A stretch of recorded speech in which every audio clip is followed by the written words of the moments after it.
All right, welcome to this explainer. Okay, we're jumping right into what is honestly just a fascinating 90-year story. We're going to look at how the British Crown tried to tightly squeeze its grip on India, and how that exact squeeze, ironically, forged the mass nationalism that completely shattered their empire. It's a classic case of cause and effect, and we'll trace it all by looking at the policies of the men running the show, the Viceroys.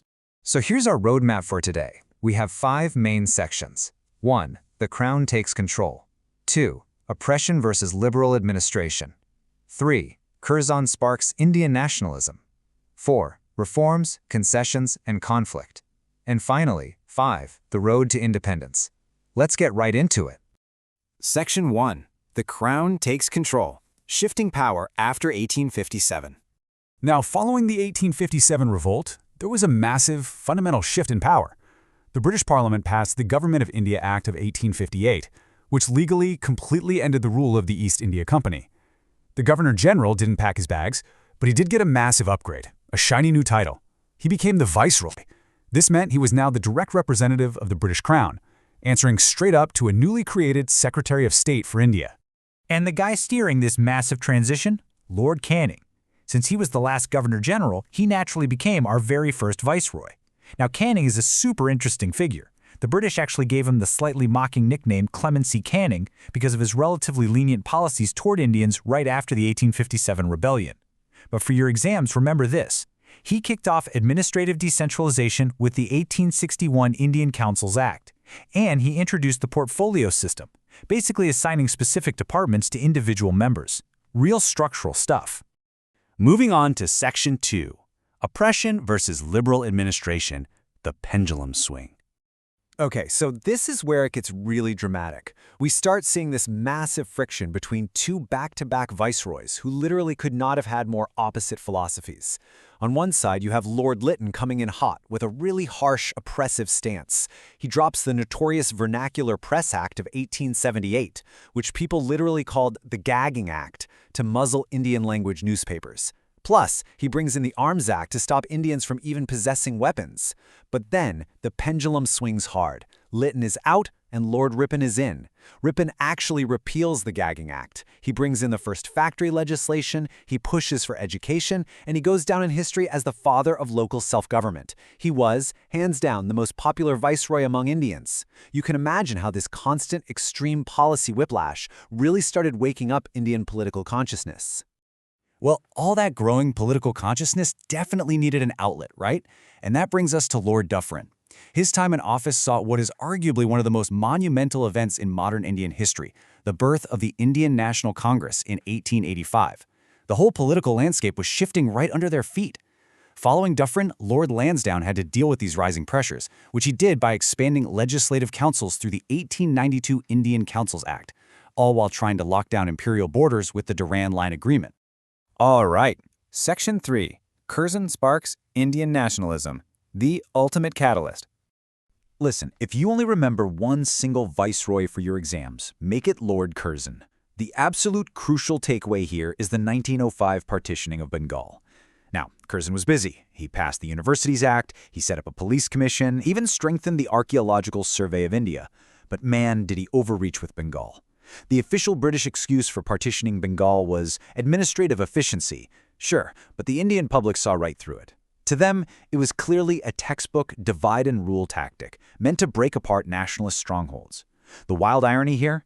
Curzon famously bragged that the Congress was tottering to its fall. Yet his move was the exact catalyst that ignited the massive Swadeshi and boycott movements. He didn't kill mass Indian nationalism, he officially woke it up. That takes us to Section 4, Reforms, Concessions, and Conflict, Desperate Measures. When you trace the timeline from the 1860s to 1947, you can practically see the stepping stones of the British retreat. Every decade or so, from the Councils Acts of 1861, 1892, and 1909, right through the Government of India Acts of 1919 and 1935, the British are basically being forced by intense nationalist pressure to legally cough up more and more administrative power. And it all ultimately points straight down the road to the 1947 Independence Act. But keep in mind, these legal reforms absolutely did not happen peacefully. It was a serious carrot-and-stick situation. Under Lord Minto, the 1909 Morley-Minto reforms introduced separate electorates. Then, under Lord Hardinge, they tried to cool things down by annulling the Bengal Partition and moving the capital to Delhi in 1911. But things took a really dark turn under Lord Chelmsford.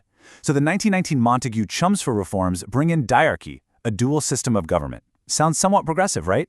But in that exact same year, the British passed the highly repressive Rollout Act, which directly sets the stage for the absolute horrors of the Jallianwala Bagh massacre.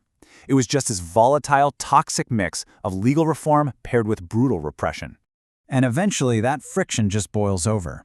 We enter this unstoppable era of mass movements. Under Lord Irwin, the Simon Commission lands. The Congress officially demands Purna Swaraj, complete independence in 1929, and the civil disobedience movement kicks into high gear, leading to the famous Gandhi-Irwin Pact. Then Willingdon steps in, dealing with the Round Table Conferences and the Pune Pact. Finally, under Lord Linlithgow, who, by the way, was our longest-serving viceroy, the pressure cooker completely maxes out. You've got the outbreak of World War II, the failed August offer, the Cripps mission, and the explosive Quit India movement. The British grip on India is visibly unraveling at this point. Which brings us to Section 5, the road to independence, the inevitable end. Once World War II wrapped up, the pace got absolutely dizzying. The British were basically shoved into a rapid succession of exit strategies. First up, Lord Wavell tries the Wavell Plan and the Simla Conference, trying to hammer out some kind of power-sharing deal. When that completely stumbles, the cabinet mission swoops in. Finally, the very last viceroy, Lord Mountbatten, takes the wheel, and the whole timeline just cascades straight into the Mountbatten Plan, formally partitioning the subcontinent. And it all comes down to 1947. 90 years of sweeping policies, oppressive gagging acts, liberal reforms, and relentless Indian resistance finally culminated on August 15, 1947. The Indian Independence Act permanently ended Crown rule. Okay, for those of you doing some quick revision for prelims, let's lock in these really high-yield pairings. Mentally connect these specific viceroys straight to their legacies. Canning gave us the 1858 Act. Lytton, the Vernacular Press Act. Ripon championed local self-government. Curzon is forever tied to the partition of Bengal. Minto brought in separate electorates. Chelmsford is the 1919 Act. Irwin had the Gandhi-Irwin Pact, and Mountbatten oversaw independence. Nailing these down gives you a phenomenal mental framework for this entire era. As we wrap up this explainer, I want to leave you with one final, truly provocative thought. Honestly, it's a perfect theme to ponder if you're writing for UPSC mains. Did the British attempts to consolidate power actually build the exact nation that defeated them? Think about it. From the railways to highly centralized acts, every single time the Crown tried to squeeze its grip tighter, it inadvertently unified the Indian populace and just dumped fuel on an unstoppable struggle for freedom. It is a massive historical irony.